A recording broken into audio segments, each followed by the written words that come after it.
সন্তানের মতো ওর আদর করবি, কখনো যেন আমার জয়নুরের দুঃখ না লাগে।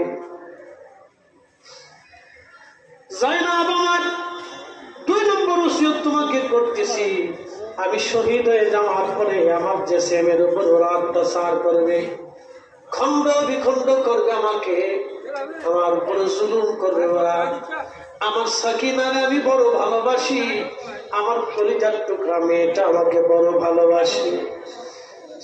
জয়নব রে, আমার এই দৃশ্যখানা দেখে আমি জানি আমার সাকিনা তোর জহারা হয়ে যাবে। আমার সাকিনারে আমার লাশের পাশে যে ছেলের কাছে যাইতে দিবি না। আর একটা ওসিয়ত করতেছি, শরীর চাপড়াবে না, চুল ছেড়বে না, কাপড় ছেড়বে না, মাতম করবে না, আমার নানা নিষেধ করে দিয়ে গেছে।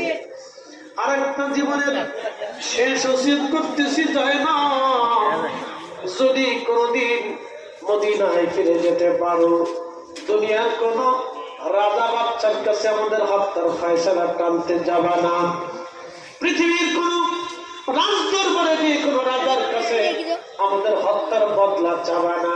কারণ আমি আমার এই প্রতিশোধ, এই বিচার আমি হাসরের ময়দানে আল্লাহর আদালত থেকে নেব।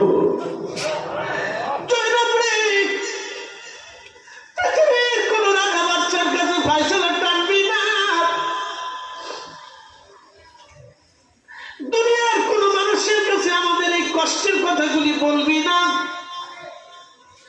যদি কোনদিন মদিনায় ফিরে যেতে পারো, আমি জানি তোমাদেরকে বন্দী করে তোমাদেরকে কয়েদি বানানো হবে, বোন আমার, যুদ্ধবন্দী করা হবে, আমি জানি।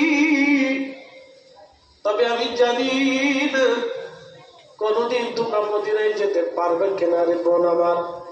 যদি মদিনায় তোমরা যেতে পারো, শোনো রে জয়নব, মদিনায় কারো বাড়ি ঘরে যাবা না, আমার নানাজির রওজার পাশে দাঁড়াইবি, আমার জয়নুলকে নানা রওজার পাশে দাঁড়া করাই দিবি।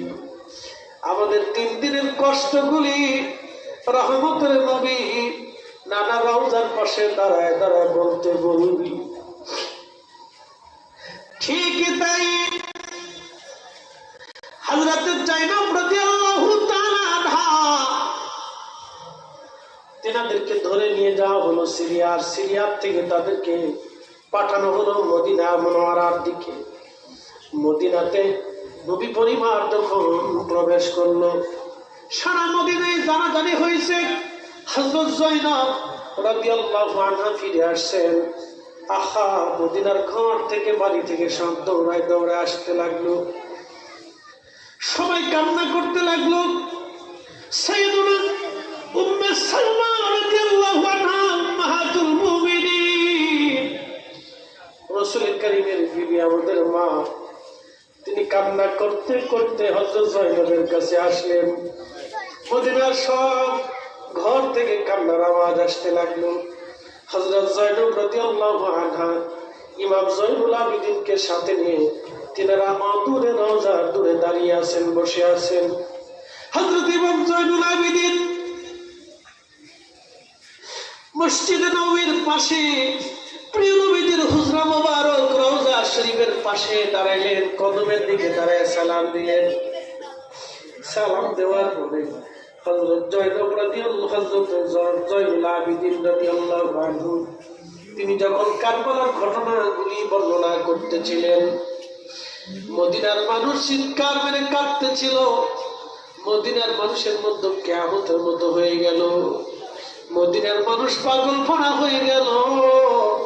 হযরত ইমাম জয়নুল আবেদিন রাদিয়াল্লাহু আনহু বর্ণনা করতেছিলেন, ইয়া রাসূলুল্লাহ, আপনার উম্মতরা আমাদেরকে খাবার দেয় নাই, আপনার উম্মতরা আপনার পানি দেয় নাই, আপনার উম্মতরা আমাদেরকে নিরাপত্তা দেয় নাই। ঘোড়ার পিঠে চড়াইয়া চড়াইয়া বাজারের অলি গলি দিয়ে আমাদেরকে বন্দি দশা বানায় ঘুরাইছে, বাজারে বাজারে শহরে শহরে ঘুরাইছে। আপনারা